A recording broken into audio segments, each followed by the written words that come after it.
Bueno, buenas tardes.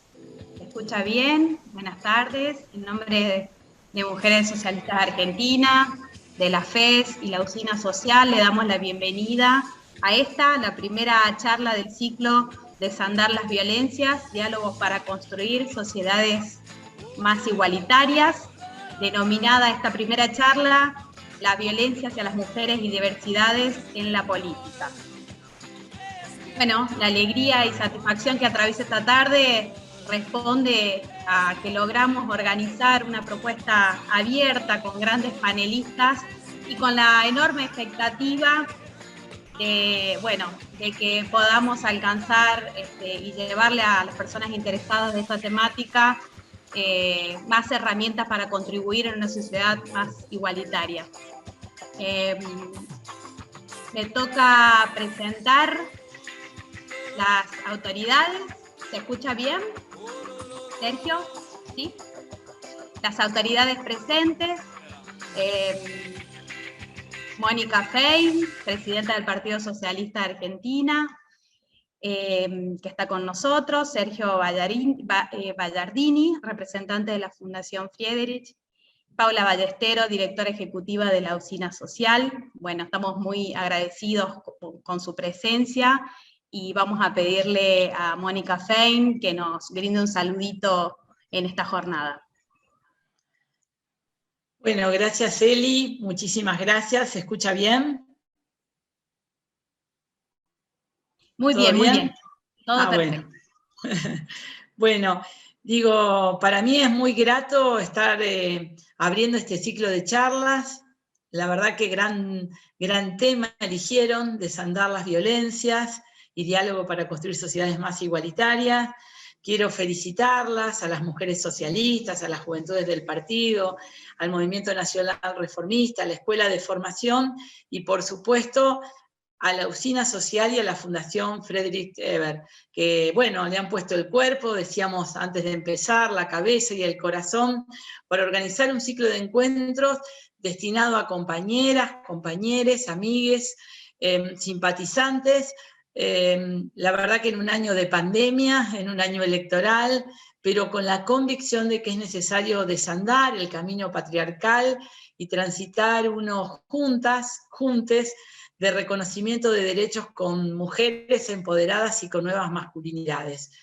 Quiero decirles que para el Partido Socialista, que siempre ha sido pionero en propuestas, en proyectos, para ampliar y reconocer derechos, entendemos que nos queda una gran tarea para hacer en forma permanente adentro de nuestra organización política, porque queremos un partido moderno, democrático, inclusivo, para que pueda ofrecer a la sociedad una propuesta progresista que, bueno, con mujeres y diversidades ocupando espacios. Y esta charla que ustedes hoy comienzan, a quien quiero agradecer a las panelistas, obviamente de esta charla y del ciclo que viene, porque vamos a trabajar sobre espacio público, el derecho a decidir, la economía feminista, los medios de comunicación. Bueno, la verdad que han elegido un ciclo de charlas que son muy importantes y agradecerles a todas las que van a participar. Quiero rescatar que la verdad que el miércoles pasado fue el Día de la Acción Global por el Derecho al Aborto Legal, Seguro y Gratuito. Y este es el primer año donde la Argentina puede decir que esta lucha hoy tiene ley. Es el primer año con ley. Y la verdad que esa lucha por esta ley ha producido un gran cambio social, igual que la irrupción de Ni Una Menos, con mujeres y diversidades en las calles, ha sido un punto de inflexión para siempre en el mundo. Y yo valoro muchísimo el activismo social, el trabajo de base, el trabajo comunitario, esos saberes que creo debemos integrar a la política en un diálogo que se legitimen en la representación. Y ahí tiene que estar el socialismo, como esa argamasa para construir esperanza en un nuevo tiempo. El socialismo, como sabemos, no es un partido que se declama feminista, sino es un partido que que lo lleva a la práctica, no es ni porque está de moda, ni dice una cosa y hace otra, como nos ha pasado en este último tiempo. Somos un partido pionero en la lucha de los derechos de las mujeres, y han sido muchísimas las mujeres pioneras en las luchas obreras, en las luchas políticas, que nos han antecedido. También hace muy poquito recordábamos la primera ley contra la trata de personas, que fue de Alfredo Palacios. Y bueno, y decía mujeres como Cherkov, como Musili, como Justo, como Barrancos, como, bueno, Lantieri, como Alfonsín Storni, como Alicia Moró, tantas mujeres que con coherencia y sin atajos derribaron estructuras. Para eso estamos acá. Como presidenta del Partido Socialista quiero decirles que quiero que juntas, que juntes, militemos y trabajemos para hacer este partido más inclusivo, más ecológico, más feminista, para decirle a la sociedad que queremos representar esos valores. Así que muchísimas gracias a quienes lo organizaron, muchísimas gracias a quienes, como siempre, la Fundación Eber y la Usina nos acompañan en esta iniciativa, y gracias a las compañeras y compañeros que tomaron esta iniciativa, porque estoy segura que hay cosas que son urgentes y otras que son importantes, y que a veces las urgencias nos dejan de lado lo importante, y esto que estamos haciendo es urgente, pero sobre todo es importante. Así que un abrazo a todas y a todos. Muchas gracias, Mónica, gracias por tu mensaje tan cálido, y continuamos con Sergio Ballardini de FES Argentina con sus palabras para este inicio. Bueno, antes que nada, agradecerles al Partido Socialista, a la Usina, a las mujeres socialistas, en fin, son todas compañeras de la Fundación Eber, siempre estamos juntos atravesando una u otra circunstancia, a veces las circunstancias son más agradables a nuestros deseos, a veces lo son menos, y en unas y otras seguimos así como a la par, digamos. Entonces, antes que nada, agradecerles y decirles que cuando recibimos esta propuesta, nos pareció que era una propuesta muy indicada y necesaria. Quizás cuando vos, Mónica, decías a veces cómo entra en contradicción lo urgente y lo importante, a nosotros nos sonó que esto era las dos cosas juntas, urgente e importante. Y aunque quizás no estaban dadas todas las condiciones, en fin, como para poder hacerla, el año estaba avanzado y demás, dijimos, hagamos lo posible y lo imposible para que pudiera salir adelante. Así que bueno, antes que nada agradecerles por esta posibilidad de acompañarlas en estas jornadas, en estas charlas, y ahí quiero señalar en particular el trabajo también de mi colega en particular, de Julia Eliosov, que fue acompañándolas permanentemente, bueno, y conversando con ustedes, intercambiando ideas para poder llevarla adelante. Julia va a estar, pero sin duda en todo el ciclo, acompañando la actividad. Como ustedes saben, en la FES somos un equipo, y ahora quiero señalarles por qué razón no está Svenja en este momento. Svenja hizo el esfuerzo de estar hasta hace un ratito, tenía intención de hacerlo, pero está enferma. Hace ya un par de días que tiene una bronquitis muy fuerte, y bueno, no logró estar en condiciones como para estar aquí presentes, ¿sí? Pero bueno, le manda un saludo enorme, y nos pidió que les acercáramos algún comentario porque, bueno, ella también decía que en parte tal vez la bronquitis tiene que ver con el estado de festejos de los últimos días, ¿no? Porque, claro, hubo bastante para estar contento, para estar contentas y contentos, porque, bueno, en Alemania el SPD logró el primer lugar en las elecciones este domingo que pasó, y eso implica una interesante oportunidad y cambio de época política, porque no solo se trata de un nuevo tiempo al salir Merkel del gobierno y formar un nuevo tipo de acuerdo entre fuerzas políticas, sino que estas fuerzas políticas en principio parecería que van a construir, digamos, un horizonte con otros tipos de agenda, ¿sí? De agenda. Entonces, de momento, ustedes saben que en Alemania hay que formar unas mayorías entre partidos que superen el 50%, con lo cual se inicia un proceso de negociaciones. Nadie puede estar seguro de qué va a suceder, pero el mandato popular de las urnas indicaría que Olaf Scholz, el candidato de la socialdemocracia, es quien tiene que conformar el gobierno, y lo más probable es que se haga lo que en Alemania se llama una coalición semáforo, rojo, amarillo y verde, que estos son los colores, las fuerzas políticas en Alemania todas son identificadas por colores. Este sería el color de la socialdemocracia, de los liberales del FDP y del Partido Verde, ¿sí?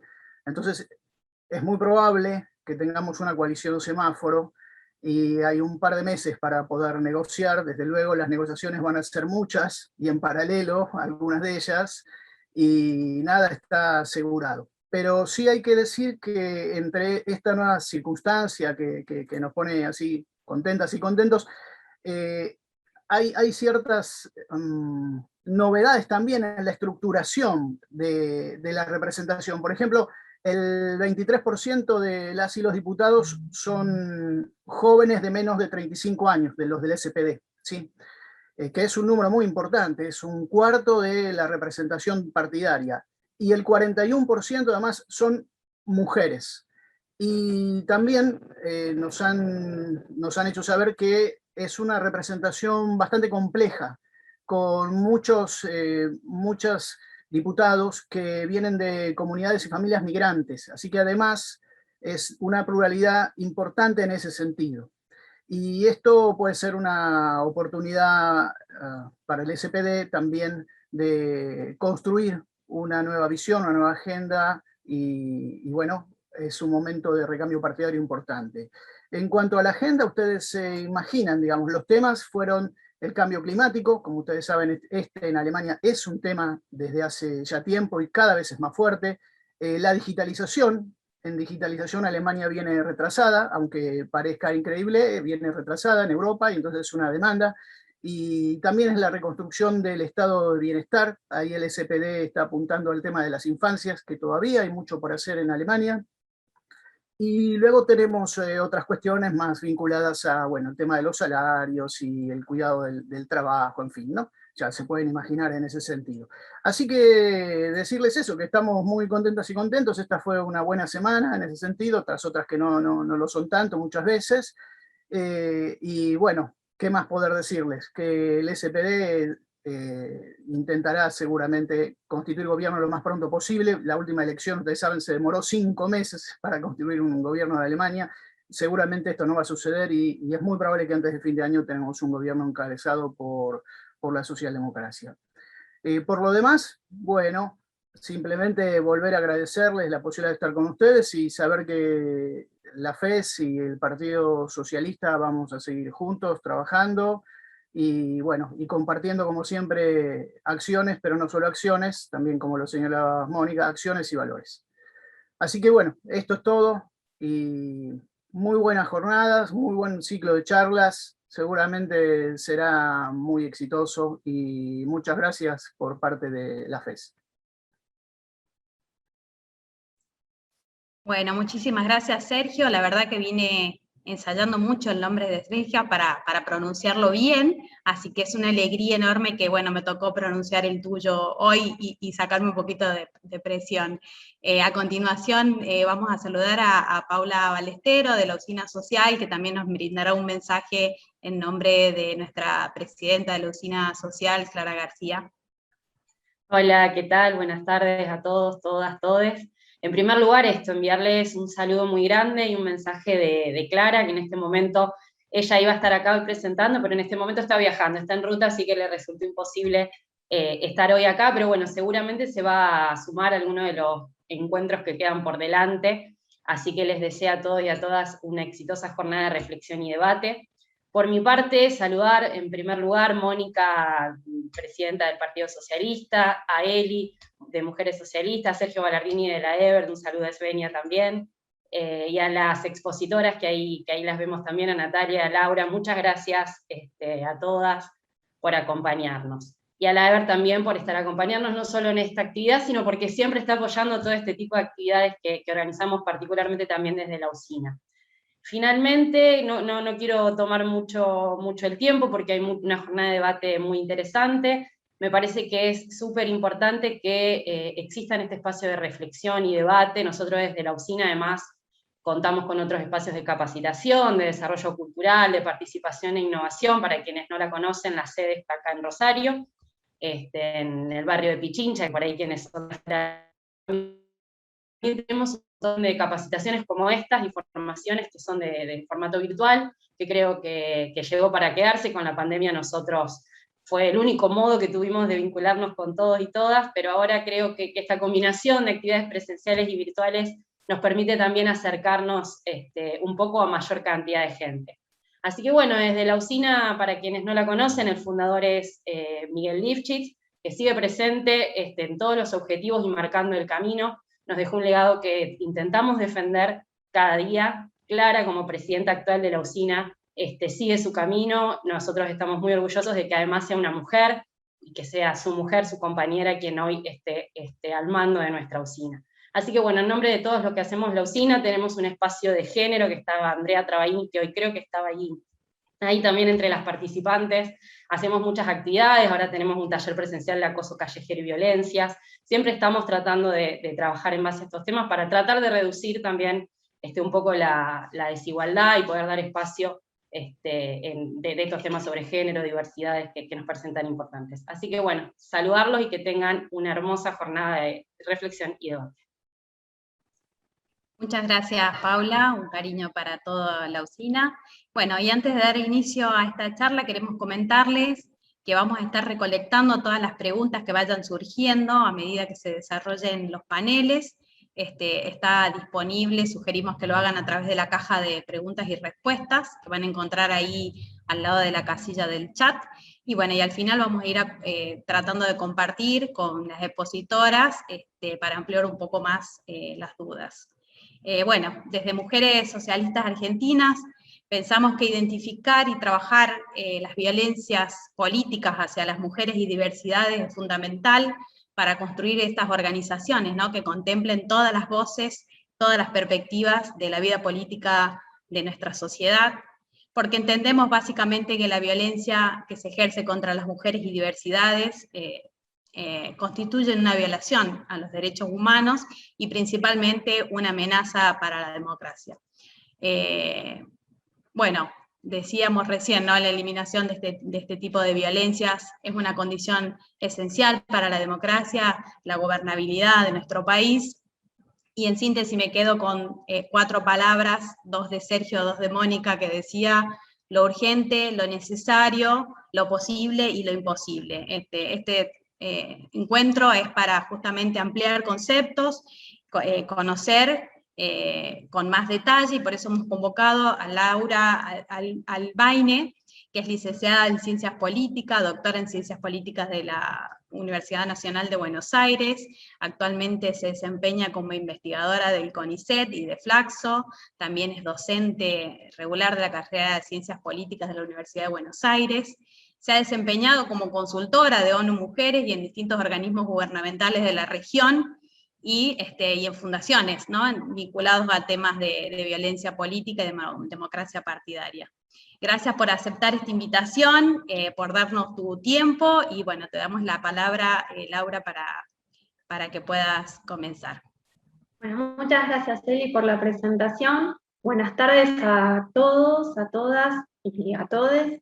En principio quiero agradecer, a Mónica Fein, a Sergio Ballardini, a Paula Ballesteros, a Svenia, a Eri, por supuesto, que estuvo en toda la logística organizando este encuentro, y a Julia Eliosov, y a Clara García, ¿no?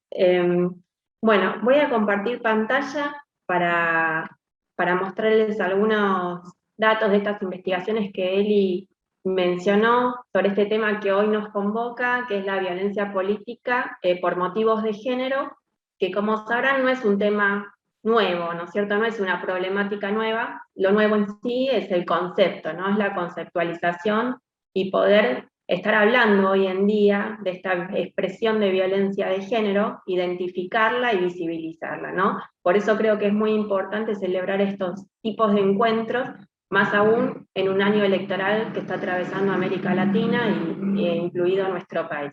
Entonces voy a compartir pantalla con ustedes.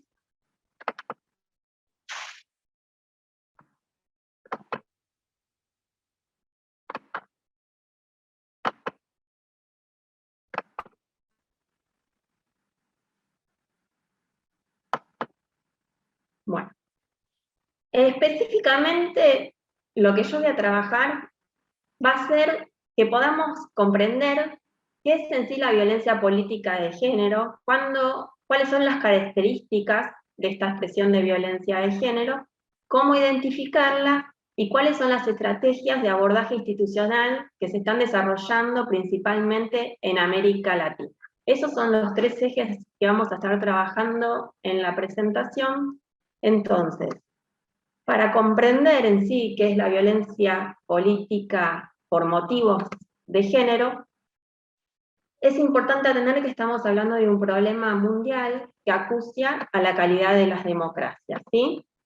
Estamos hablando de una expresión de violencia de género que es correlato de la violencia de género que se manifiesta a nivel social y que demuestra la persistencia de la estructura del sistema patriarcal, ¿no? Entonces estamos hablando de un problema estructural que persiste más allá de los avances formales que se han logrado a lo largo de la historia para lograr la participación política igualitaria, ¿no?, entre varones y mujeres y también incluir diversidades, pero que vemos que en la realidad esto en sí, esos logros que se han reconocido desde el plano formal, todavía no son efectivamente, no pueden ser efectivamente ejercidos, ¿no es cierto? Entonces hay una disociación entre el plano formal y el plano real en cuanto al ejercicio de los derechos políticos y electorales de las mujeres en su diversidad, ¿no es cierto? Y como hablábamos que es un problema que está asociado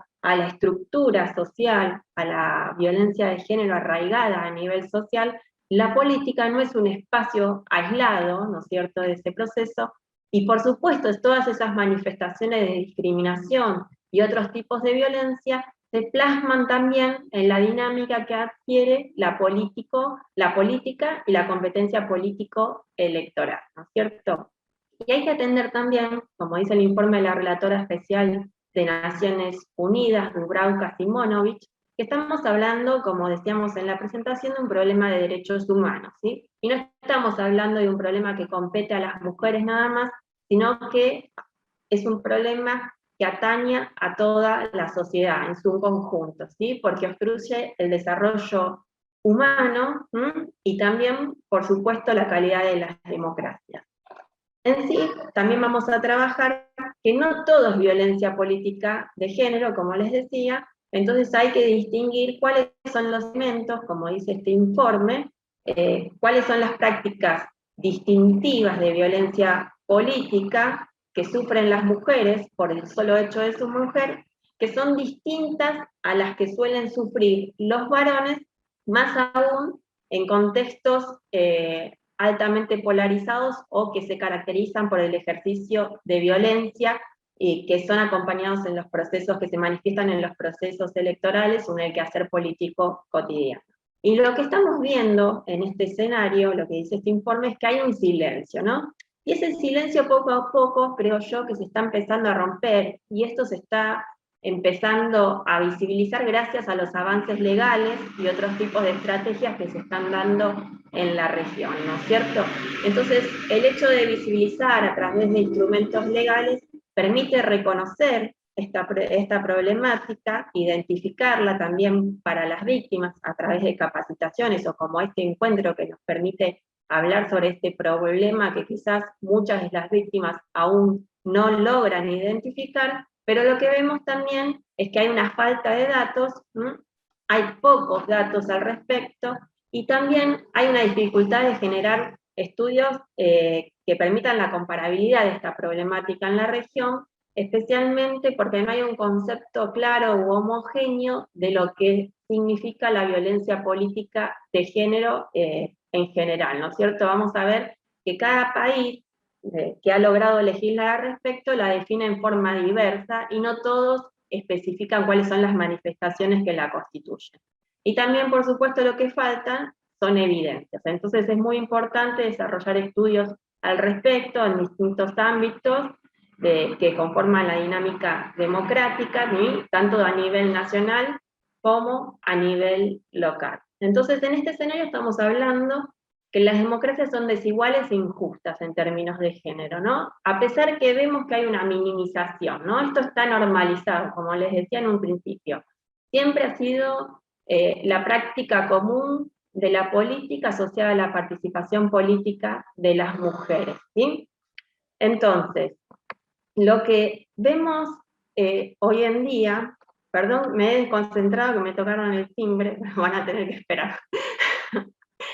Es que para poder alcanzar la igualdad sustantiva, o sea, poder conciliar el plano formal con el plano real, en lo que hace a la participación política de las mujeres en su diversidad, hace falta legislar, ¿sí? Legislar sobre esta expresión de violencia de género que está recientemente reconocida desde el plano formal y de las instituciones políticas y organismos internacionales, y generar también políticas públicas contra esta expresión de violencia de género. Y en América Latina es el escenario especialmente donde están cobrando relevancia el diseño e implementación de estos tipos de estrategias. Por eso está puesto el foco en la región, ¿no es cierto? Otro de los aspectos que tenemos que visibilizar es que cuando estamos hablando de violencia política, estamos hablando de que existen dos niveles de violencia política, ¿sí? Uno que está institucionalizado, que se dan las prácticas formales e informales del quehacer político cotidiano y de los procesos electorales y cómo funcionan las instituciones políticas, pero que está naturalizada e invisibilizada, ¿sí? Pero lo que nos demuestra la experiencia que se está dando en la región es que estas prácticas pueden llegar a un nivel mayor, ¿sí? Hemos visto en la región, tristemente, el asesinato de mujeres políticas, como el caso de Juana Quispe en Bolivia, Berta Cáceres en Honduras o Marielle Franco en Brasil, ¿no es cierto? Y que todas ellas, con anterioridad a ser asesinadas, habían sufrido tipos de violencia que habían sido desconsideradas cuando ellas las habían denunciado o las habían hecho públicas, ¿no?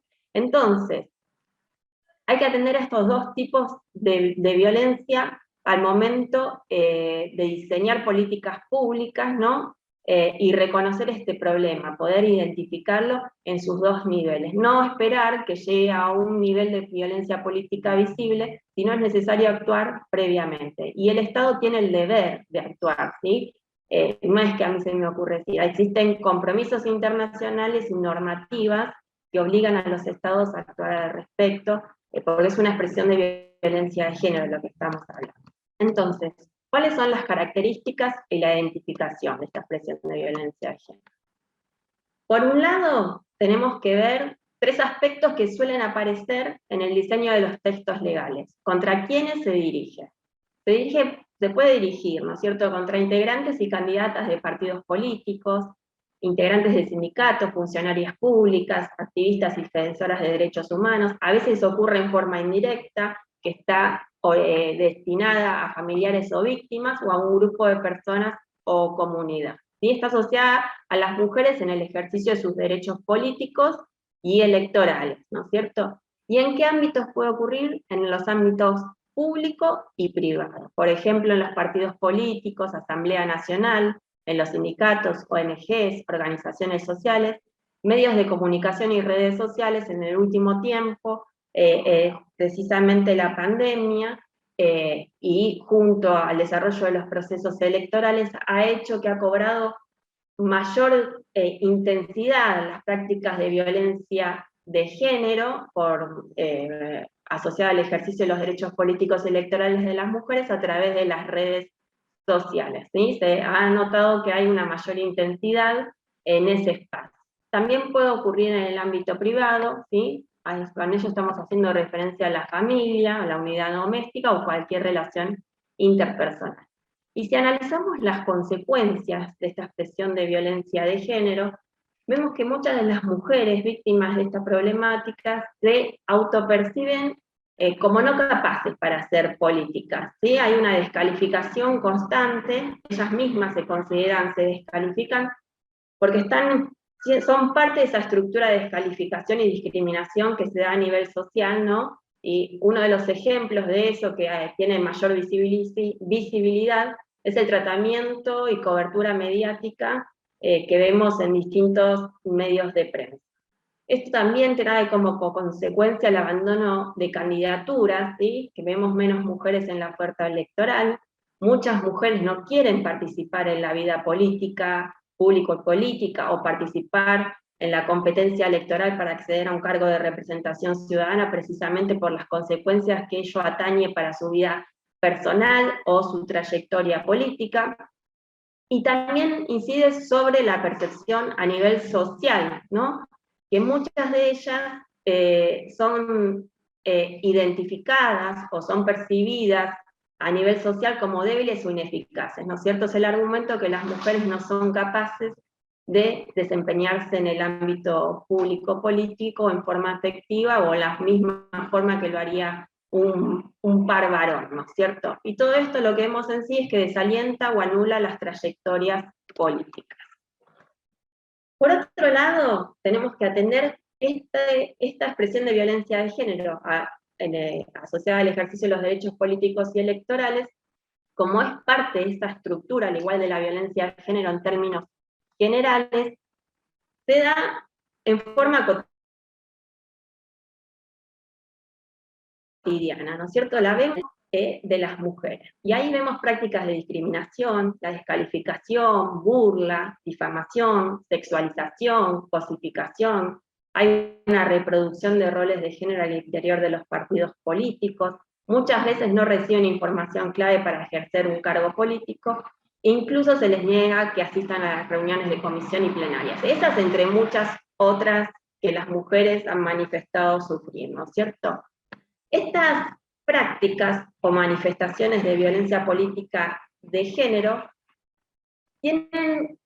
cobran mayor intensidad aún en los procesos electorales, ¿no es cierto? Esto cobra mayor visibilidad y hay una exaltación de estos tipos de manifestaciones y se acompañan de manifestaciones específicas de las reglas que rigen los procesos electorales, ¿no es cierto?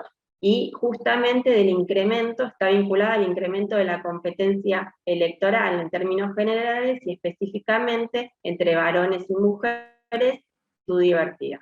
Entonces, en los procesos electorales vemos también que muchas de las mujeres sufren el daño de piezas de campaña electoral, baja o nula asignación de recursos económicos, el desprestigio para candidatearse, son asignadas en distritos considerados perdedores, no tienen posibilidades de resultar electas, las posiciones en las listas son las menos ventajosas para resultar electas, también se brinda información falsa o faltante al órgano electoral al momento de registrar las listas, las candidaturas, y el tipo y cantidad de cobertura mediática, y se las obliga a renunciar una vez que resultan electas. Esto también, entre muchas otras prácticas, solo por enunciar algunas de las que vemos en forma predominante en América Latina. Y como les decía, no todo es violencia política por motivos de género, ¿sí? Sabemos que hay contextos altamente polarizados donde la dinámica político-electoral está acompañada de prácticas generalizadas de violencia, pero algunas de ellas tienen este componente claramente de género, ¿no es cierto?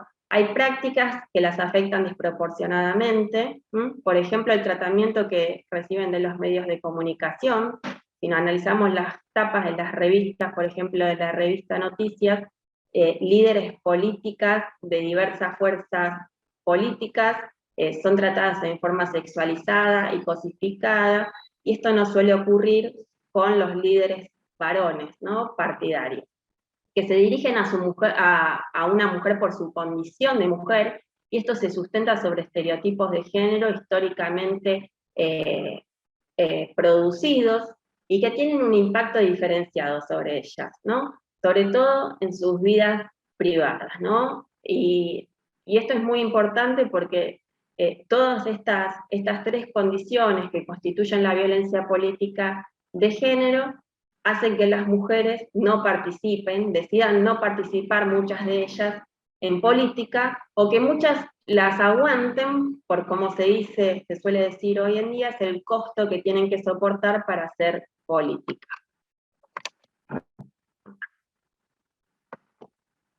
Entonces, ¿qué es lo que se está haciendo para abordar esta problemática de violencia de género, ¿no? Primero hay que atender que no estamos en el vacío, ¿sí? Que han pasado 27 años de la Convención de Belén do Pará y todo el accionar del mecanismo de seguimiento de esa convención permitió visibilizar formas de violencia mucho más ocultas, entre ellas esta que hoy nos convoca, que estamos hablando, ¿no es cierto? Y el hecho de identificar esta expresión de violencia de género y ponerle un nombre, especialmente esto viene de la experiencia de Bolivia, ¿no? Es clave, ¿sí? Si reconocemos el problema, podemos generar estrategias de acción al respecto para prevenirla, sancionarla y erradicarla. A nivel regional se han dado distintos consensos, en principal creo que es el consenso de Quito, que abrió la puerta, instaló esta problemática en la región y invitó a los estados firmantes a adoptar medidas al respecto. En el año 2012 Bolivia adoptó una ley sin precedentes a nivel mundial, específica para abordar el acoso y violencia política de género. En 2015 vemos un punto de inflexión con la norma marco para consolidar la democracia paritaria, la Declaración contra el Acoso y Violencia Política de Género de la OEA-FIN, que es el primer acuerdo regional sobre esta problemática, la Agenda 2030, y hemos llegado a tener, ¿sí? Hoy en día existen normas de carácter referencial para poder guiar a los estados a que actúen al respecto en base a los datos que se fueron registrando en la región y la visibilidad que se dio, especialmente en el caso de Bolivia. Ese registro de datos ha venido especialmente de la Asociación de Concejalas de Bolivia, ¿no es cierto? Entonces, ese registro de información y registrar estos tipos de situaciones han llevado a obtener estos mecanismos, ¿no es cierto? Uno es la Ley Modelo Interamericana sobre la violencia política de género, y otro instrumento que hoy en día cuenta la región es el protocolo modelo para partidos políticos. Vuelvo a decir que son de carácter referencial, ¿no es cierto? Que son una guía para los estados que actúen y diseñen políticas públicas al respecto.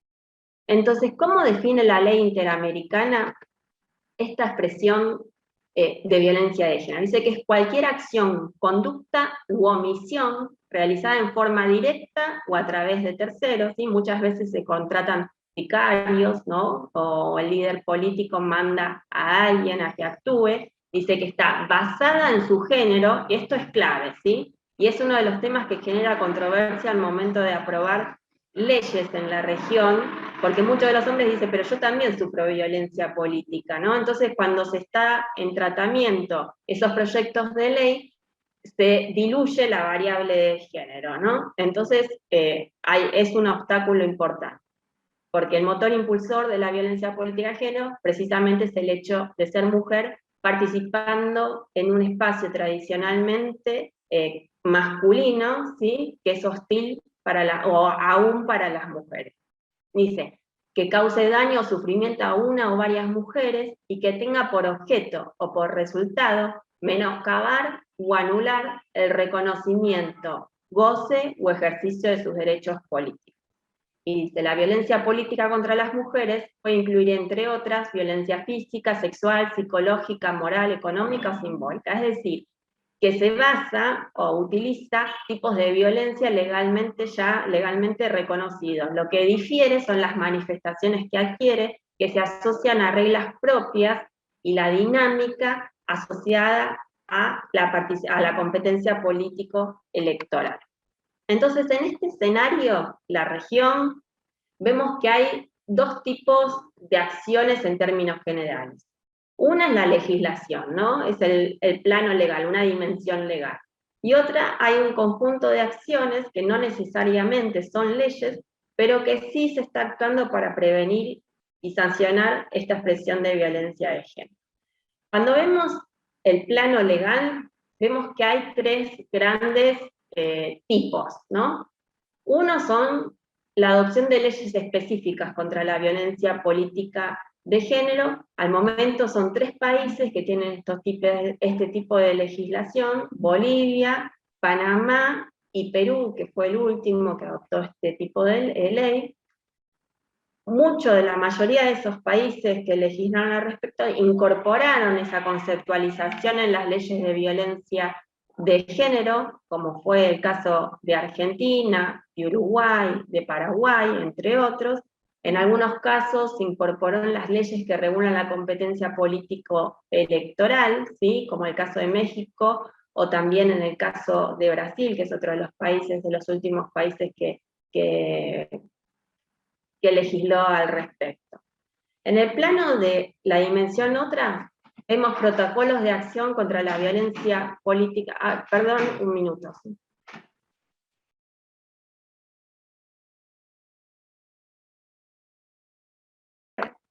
Bueno. Perdón.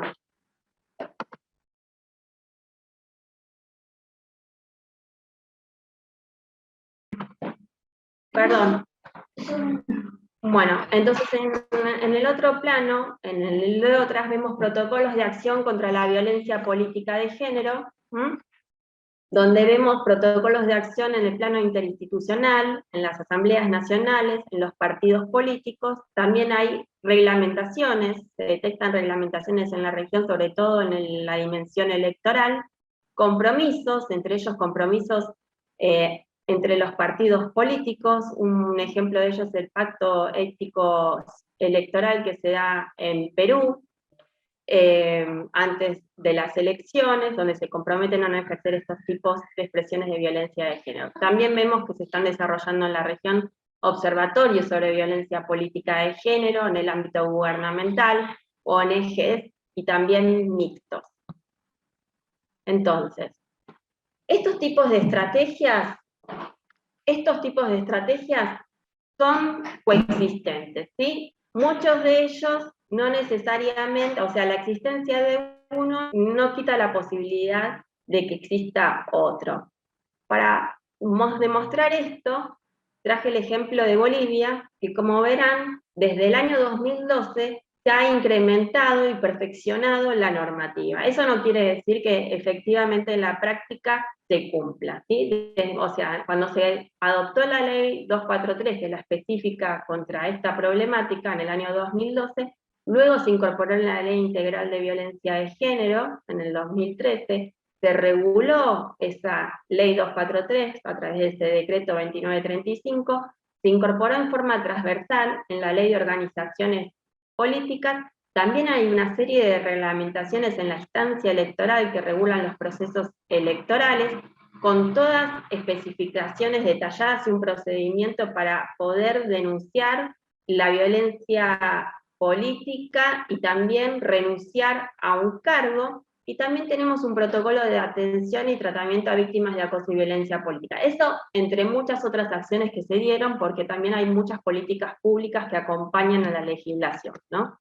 En el caso de nuestro país, la violencia, se habla de violencia público-política, y que dice que es aquella fundada en razones de género, mediante intimidación, hostigamiento, deshonra, descrédito, persecución, acoso o amenazas, impida o limite el desarrollo propio de la vida política o el acceso a derechos y deberes políticos, atentando contra la normativa vigente en materia de representación política de las mujeres, o desalentando o menoscabando el ejercicio político o la actividad política de las mujeres, pudiendo ocurrir en cualquier espacio de la vida pública y política, tales como instituciones estatales, recintos de votación, partidos políticos, organizaciones sociales, asociaciones sindicales y medios de comunicación, entre otros.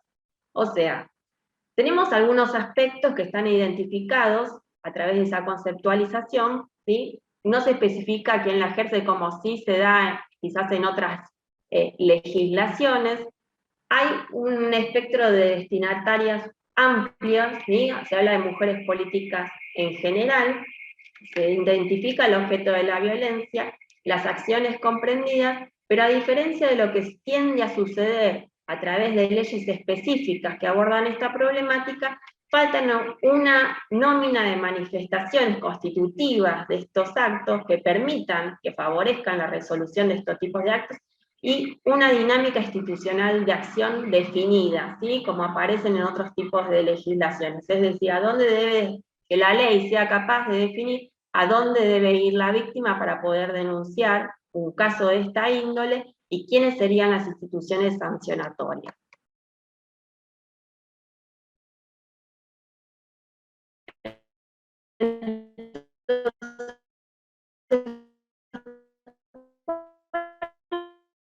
Por motivos de género, y también definir las prácticas que comprende, cuáles son sus manifestaciones, ¿sí? Hay leyes como la ley de Bolivia que da una nómina de esos tipos de prácticas, o como el Código de la Democracia de Ecuador, donde también se enuncian las manifestaciones constitutivas, ¿sí? Eso no lo encontramos en el caso de Argentina y de otros países que han legislado a través, reconocido el concepto a través de las leyes de violencia de género. Hay que definir las instituciones con competencia de acción, cuáles son las vías de denuncia, qué tipo de sanciones, cómo se van a sancionar, ¿sí? ¿Va a ser una sanción administrativa, una sanción electoral, una sanción de tipo penal? Esa es una de las mayores controversias que se da también al momento de debatir los proyectos de ley en esta materia.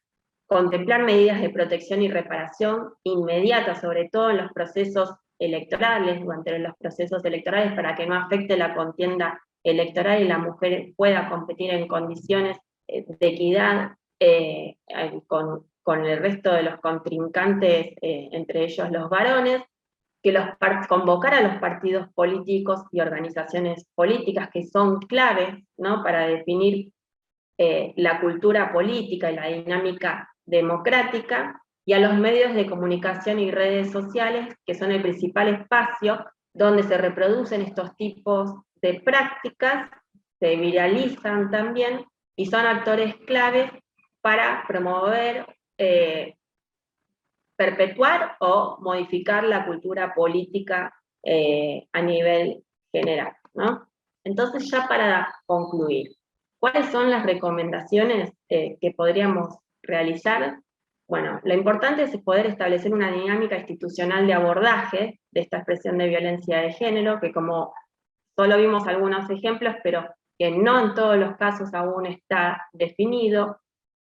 En ese mientras tanto, ¿sí?, si bien como mencioné rápidamente, creo es difícil o genera controversias legislar al respecto, en ese mientras tanto se pueden generar otro tipo de instrumentos, como son los protocolos, ¿sí? Por ejemplo, esa dificultad, para que tengan una idea en cuanto a legislar, en México se presentaron más de 35 proyectos de ley antes de aprobar esa reforma legal, que incluyó esta expresión de violencia de género, y en Bolivia tardó más de 10 años, ¿no? Entonces, en ese mientras tanto, ya existen compromisos internacionales y normativas del ámbito nacional que permiten a los estados actuar al respecto, ¿sí? Y es una obligación, como les decía antes.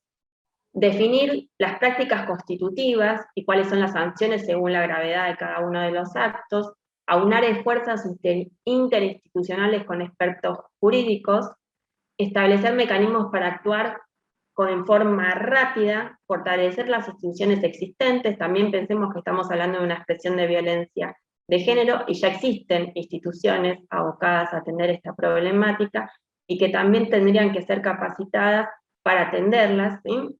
Promover el compromiso de líderes partidarios para actuar o rechazar estos tipos de actos, y sensibilizar a los operadores de justicia, que son los que en definitiva implementan estos tipos de ley, ¿sí? Bueno, eso ha sido todo, les agradezco mucho por su atención. Gracias.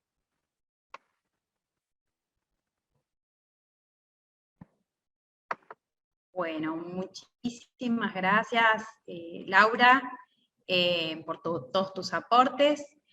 Vamos a darle la palabra a Natalia Gerardi.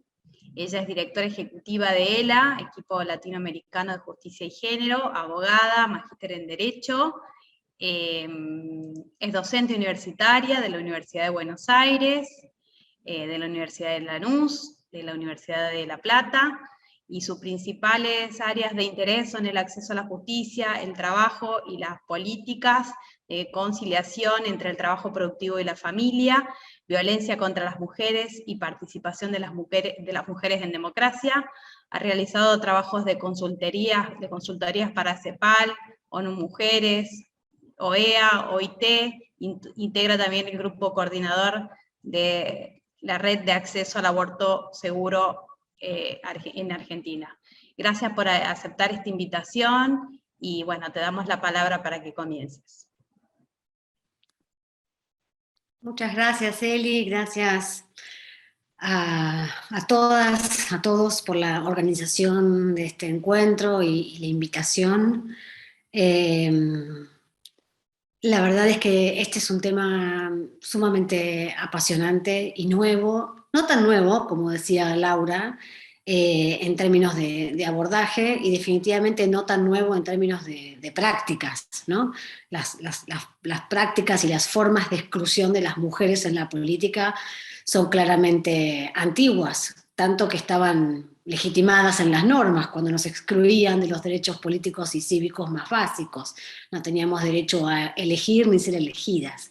Entonces, de la normalización de esa exclusión a través de las leyes a la situación actual, sin duda hemos avanzado mucho, pero las prácticas de exclusión, de hostigamiento, de violencia por razones de género siguen, y no es hace tanto tiempo que empezamos a dejar de normalizarlas, a problematizarlas y a pensar de qué manera las abordamos.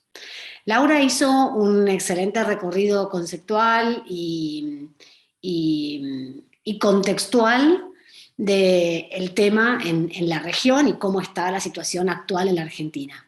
Entonces, aprovechando que ella ya marcó con toda claridad el tema del que hablamos, cómo se conceptualiza, cuál es el estado de situación en Argentina, que reformó la ley 26485, la ley de protección integral contra todas las formas de violencia, hace no muchos años, para incorporar la violencia política como un tipo y una modalidad nueva, ¿no? No estaba originalmente en el texto de la ley de 2009, pero fue incorporada hace 2 años, ¿no? Después de haber aprobado la paridad. Entonces, tomando todo ese punto de partida, lo que yo quiero compartir con ustedes son algunos datos, algunas reflexiones a partir de la evidencia empírica que recogimos muy recientemente en la ciudad de Rosario, en un trabajo en colaboración con, a ver, voy a compartir pantalla, en un trabajo que hicimos en colaboración con el Consejo Municipal de Rosario y con el municipio de Rosario, la Dirección de Políticas de Género, con Mariana Caminotti y su equipo, y en el marco de un proyecto que ella desarrolla desde hace un tiempo, que se llama Cerrando Brechas, donde abordamos distintas formas y expresiones de la violencia. Y una de las violencias que nos interesa es la violencia por razones de género en la política. ¿Por qué? Porque estamos convencidas de que atenta directamente contra la calidad de la democracia. Sin duda hay mayor participación de las mujeres en la política gracias al impulso del movimiento de mujeres y las feministas, los feminismos al interior de los partidos políticos y la articulación transpartidaria que fue reforzando primero la implementación más adecuada de la ley de cupo y después fue aprobando leyes de paridad a nivel provincial primero y nacional después. Y también es esa organización transversal y transpartidaria e interinstitucional donde colaboramos activistas, académicas, con políticas para también impulsar los mecanismos de exigibilidad en el cumplimiento del cupo y de la paridad, porque siempre está lleno el camino de trucos y triquiñuelas para tratar de incumplir las normas legales.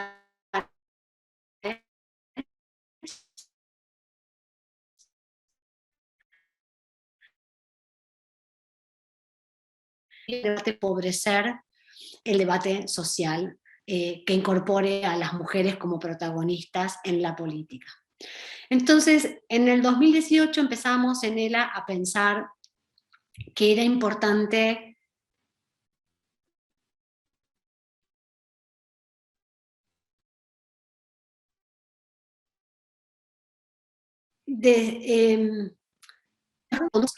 por razones de género. Porque el contexto argentino es muy distinto al boliviano y sin duda al de México o al de Brasil, que son, Bolivia, México, son los países que fueron pioneros en la formulación de leyes y de búsqueda de mecanismos de abordaje de la violencia política. Como decía Laura, no necesariamente fueron muy efectivos, pero están, digamos, en funcionamiento desde hace más tiempo, pero el contexto político, el contexto de violencia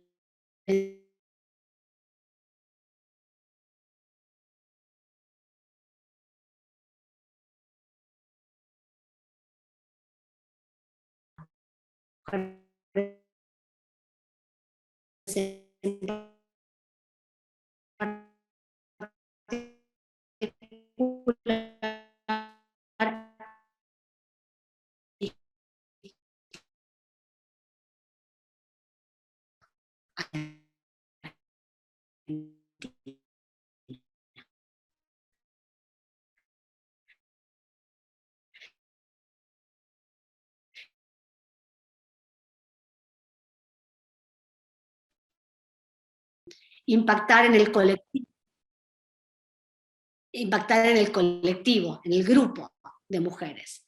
Entonces el mensaje es, como mencionaba recién Laura, ese es el precio que hay que pagar. Hay un precio para participar, para las mujeres participar en la política, y esas formas de violencia tratan de mostrar cuál es el precio, ¿no? Para desincentivar a nuevas políticas, a nuevas mujeres en esa función. Entonces, lo que hicimos en 2018 fue empezar a generar alguna evidencia empírica sobre esto, a nivel del Congreso Nacional y la Legislatura de la Ciudad de Buenos Aires, y este año, y la fecha corresponde a la fecha en que lo presentamos en el Consejo Municipal, hicimos una investigación específica en el Consejo Deliberante de la Ciudad de Rosario, donde encuestamos a 24 personas, 8 mujeres concejalas, 16 mujeres concejalas, 8 varones concejales. El trabajo de campo se hizo entre abril y mayo de este año, gracias a la colaboración, al trabajo profesional de la Universidad Nacional del Rosario. Y lo que buscamos allí es mostrar cómo, de una manera más actualizada que lo que teníamos en el 2018, luego de contar ya con una ley a nivel nacional, habiendo ya generado bastante diálogo respecto de la violencia política y habiendo mayor sensibilidad respecto al tema, bueno, ¿qué nos decían mujeres y varones actualmente en ejercicio de funciones políticas en una ciudad de vanguardia para temas de la agenda de género como es Rosario? Y también nos parecía importante, justamente para responder a esa crítica que se hace muchas veces, que hacen algunos políticos varones, nosotros también sufrimos violencia, poder responder con evidencia por qué es distinto, por qué es importante enfocarse en la violencia política por razones de género, por qué es distinta, porque adquiere otras manifestaciones y porque tiene otro impacto. Lo que hicimos fue una encuesta, entonces, que tuvo 2 partes, una especialmente dirigida a mujeres, a mujeres y varones, y otra especialmente dirigida a las mujeres. En una primera parte de la encuesta indagamos acerca de las percepciones respecto del lugar de las mujeres en la política y las formas en que son vistas y cómo es sujeta a escrutinio su trayectoria y demás, y lo que coincidía en la mayor cantidad de las respuestas era que a las mujeres se les exige demostrar más trayectoria, ¿no? más credenciales para ejercer la política. Este es un textual donde dicen: la mujer siempre tiene que demostrar el doble que los hombres a la hora de su participación política, para escribir proyectos, dar definiciones. Los hombres, inclusive los hombres de la política, tienden a relativizar la opinión de las mujeres.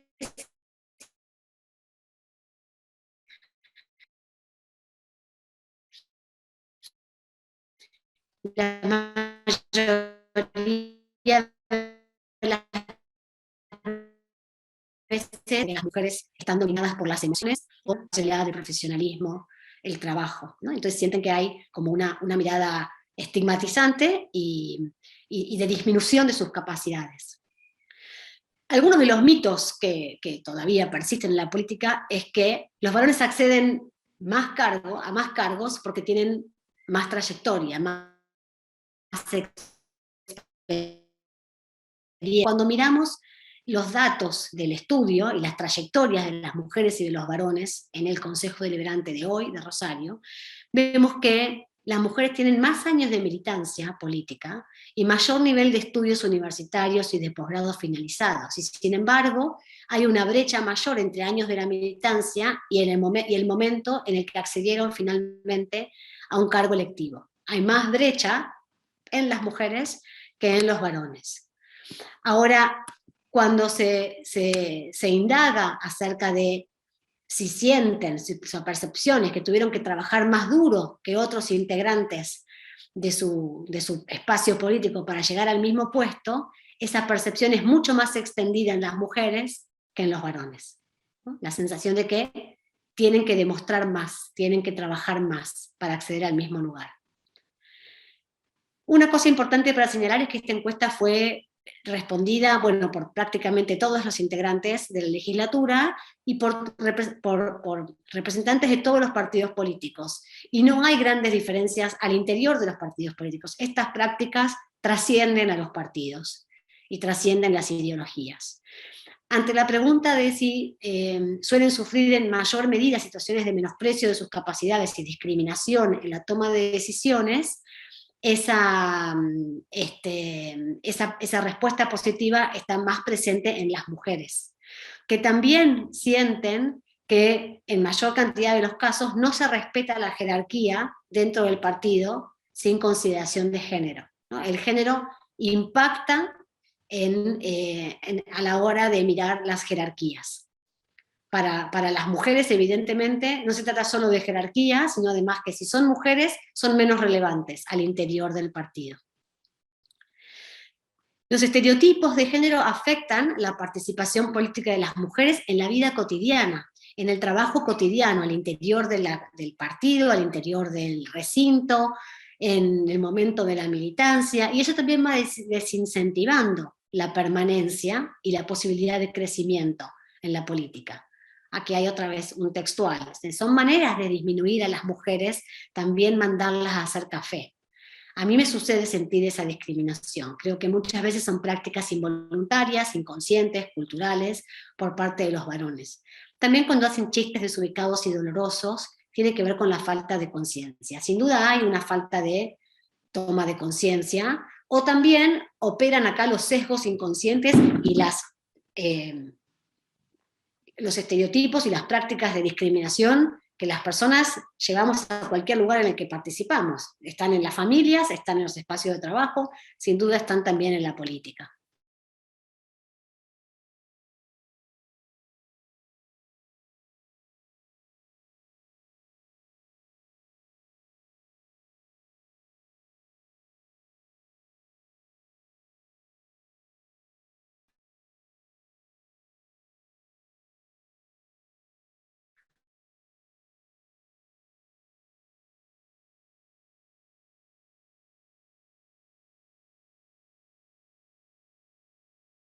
O condicionar su participación.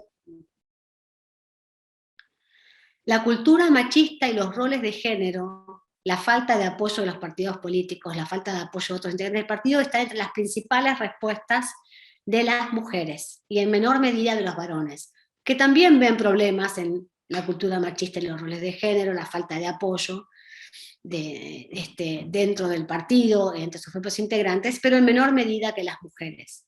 Ahora, las responsabilidades familiares, como un factor que obstaculiza o condiciona su participación, es alto para los varones, también para las mujeres, pero no tanto.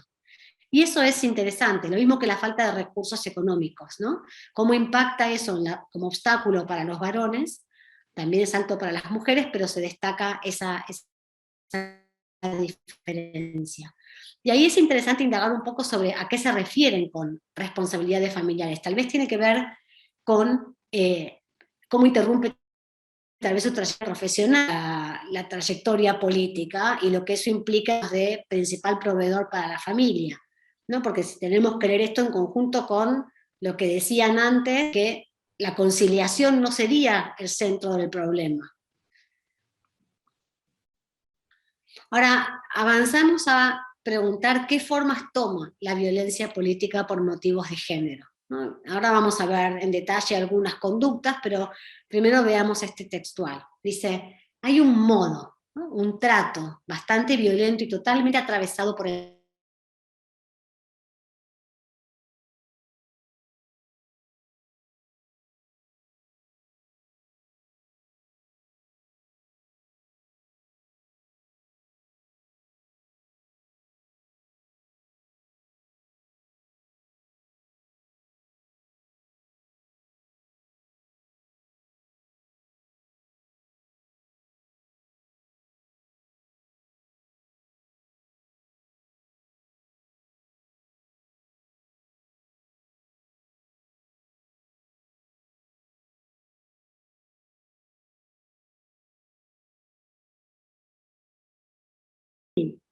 para las mujeres. Veamos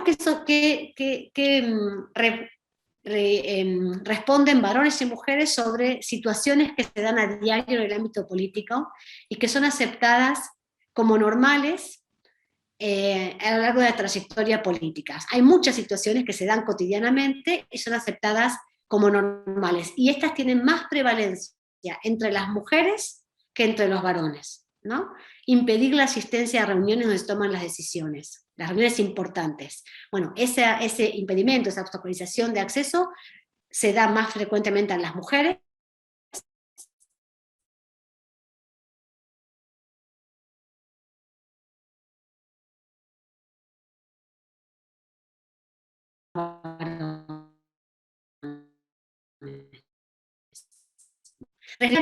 Asociados a sus funciones políticas.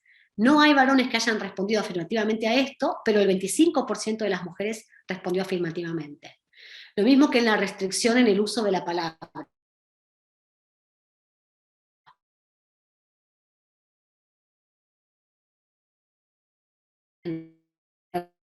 Reuniones, sesiones u otros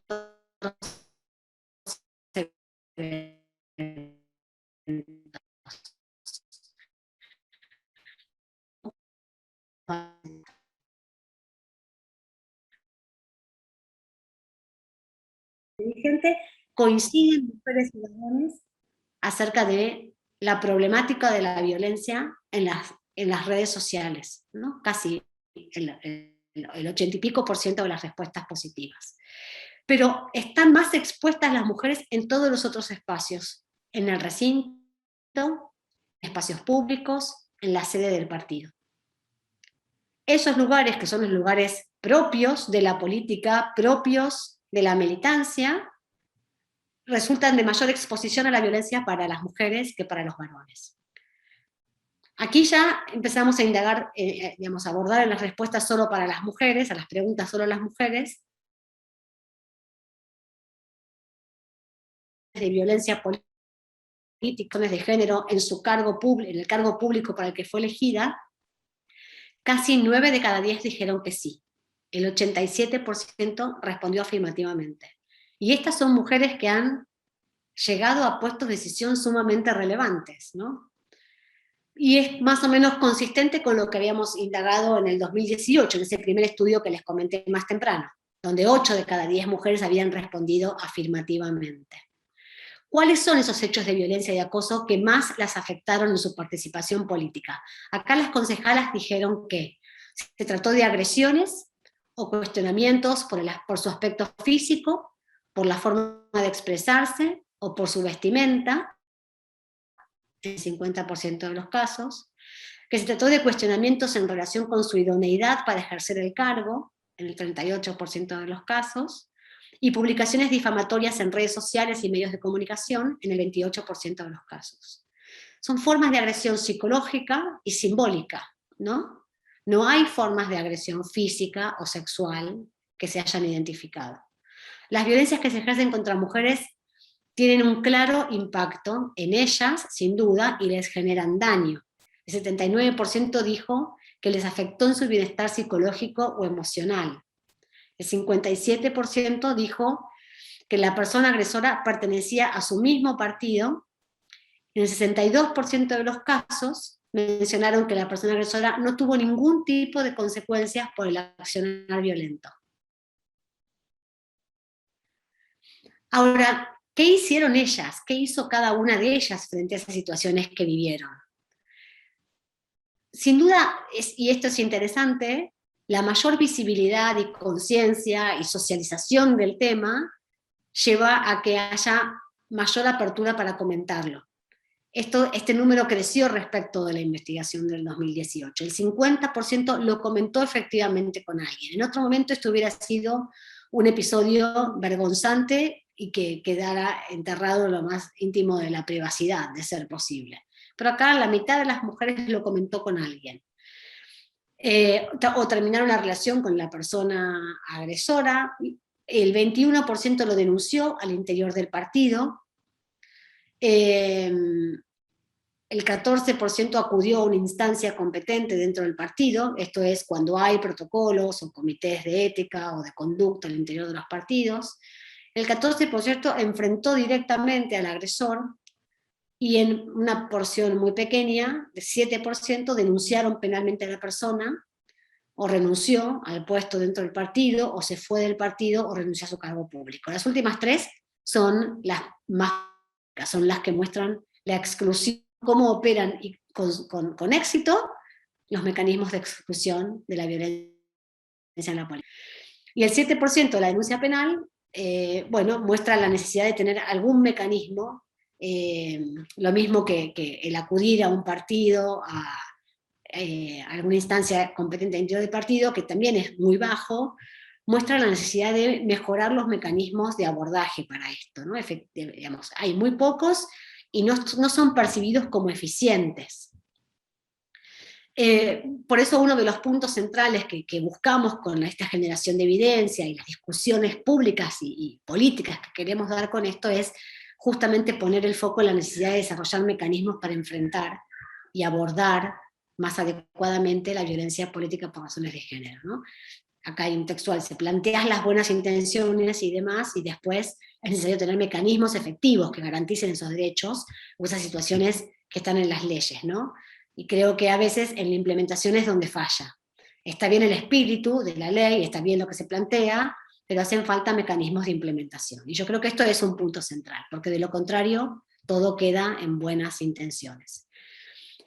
Para promover cambios integrales hay que abordar desde la cultura política, las instituciones, en especial partidos y autoridades, sin duda más campañas de educación y sensibilización, pero trabajar más concretamente con el Poder Judicial y en especial la justicia electoral para que haya mecanismos más eficaces para abordar y distinguir entre las distintas manifestaciones y expresiones de violencia.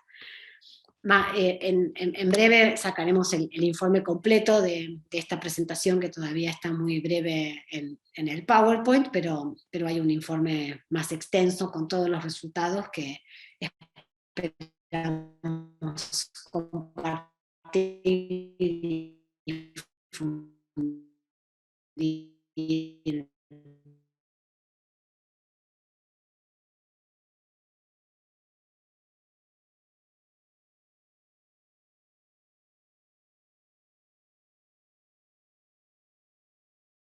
De las preguntas que nos dejaron en el box. Bueno, la primera, ¿conocen si hay alguna propuesta de ley específica sobre violencia por razones de género en Argentina?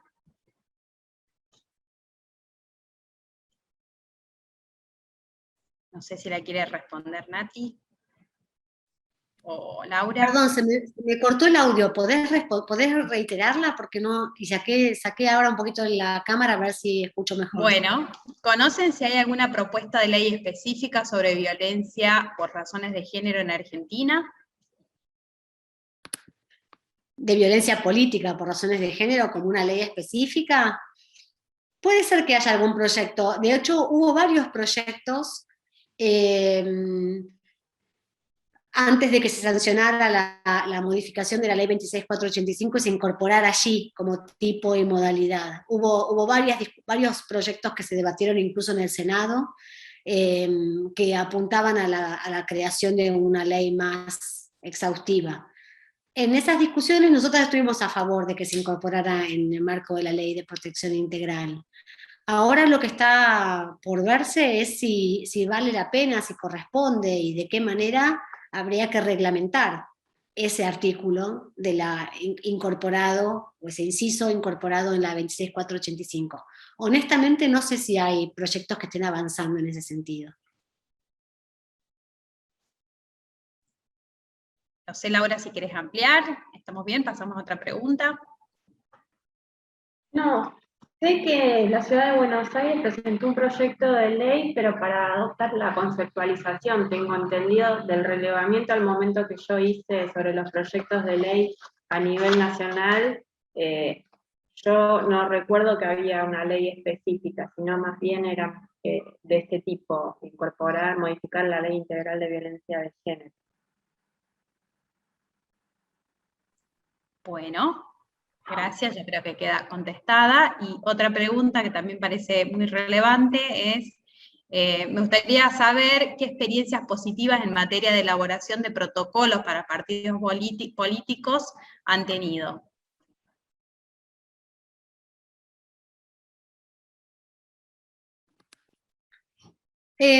Ahí ustedes pueden contestar, ¿no? Desde el partido, probablemente las experiencias y los debates. Hay protocolos para abordar el acoso sexual, ¿no? Más bien, y la violencia por razones de género al interior de los partidos, y sé que hay protocolos, por ejemplo, del PRO, de la UCR, en algún partido provincial del peronismo también. Igual, y yo creo que la pregunta no es tanto la formulación del protocolo, sino su puesta en marcha. Porque los protocolos, si no, yo siento que tranquilizan conciencias, ¿no? De, ay, ya tengo un protocolo. Bueno, y si no te sirve para nada realmente, no sé para qué me lo está, digamos, es como, y esto para los partidos políticos, pero también pasa en las universidades, ahora en el empleo, los empleos, con el convenio 190 y demás. Yo no creo en los protocolos como herramientas mágicas que vayan a transformar ni a abordar nada. El protocolo es una herramienta muy útil, que puede ser muy interesante si lo pones en práctica, ¿no? Y entonces, creo que ahí está el desafío, en mostrar su efectividad, en mostrar que son correctos y aplicables, y que tienen legitimidad, y que contribuyen a transformar algo de las estructuras que facilitan y permiten y sostienen las violencias. Y no estoy tan segura de que eso haya resultado. De hecho, los pocos casos hay algunos casos que lo hemos visto en un partido nacional, pero con sede en la ciudad de Buenos Aires, que sí pusieron en marcha el protocolo en un par de casos, que no los hacen públicos, pero que sí les resolvieron algunas cuestiones. Pero también conocemos muchos otros casos en los que han sido absolutamente ineficaces, y es más, reacios a recibir y a abordar problemas de violencia en la política muy graves, y que sin embargo quedan ahí desatendidos. Sí, concuerdo con Natalia, ¿no es cierto? A nivel regional, México es uno de los países que más ha avanzado en la adopción de protocolos al interior de los partidos políticos, pero lo que se ve al analizar esos protocolos es que no hay una homogeneidad conceptual, ¿sí? Entonces, cada partido político define en forma distinta que entiende como violencia política en razón de género. Y en el ámbito de Argentina, el PRO es el partido que incorporó un protocolo que utiliza la definición de la Ley Modelo Interamericana que presentamos en este encuentro de violencia política de género. También el partido Nuevo Encuentro y la UCR del distrito de la ciudad de Buenos Aires tienen un protocolo para atender situaciones de violencia de género, pero no utilizan en sí el concepto de violencia política de género. Eso es lo que yo tengo conocimiento. Bueno, muchísimas gracias, clarísimo las dos respuestas. Bueno, queremos agradecer una vez más la presencia, y voy a aprovechar en este momento también para agradecer muchísimo la cooperación de la Escuela de Formación Política del Partido Socialista, de las Juventudes Socialistas, que está su presidenta por allí también participando, del Movimiento Nacional Reformista, que también lo preside una compañera mujer, que también ha estado aportando en esta construcción. Tenemos un matriarcado en este partido, encabezada por mujeres en sus máximos órganos. Bueno, y agradecer por supuesto la presencia de todas las personas que nos han acompañado en este ciclo, a las promotoras de mujeres socialistas que han generado este espacio, y aprovechar también de invitarlos y de invitarlas al segundo encuentro, a la segunda charla, que la denominamos la violencia en los espacios públicos, que se va a realizar el 7 del 10, de la mano de Julia Elizoff de la FES y de CISCA, Ciudades Feministas. Hasta el próximo jueves. Muchísimas gracias a todos y a todas. Bueno, muchas gracias, y también los quiero saludar. Para mí fue un placer compartir con todos, todas y todos ustedes este encuentro. Gracias. Un placer, muchísimas gracias. Estén muy bien. Hasta luego, gracias. Hasta luego.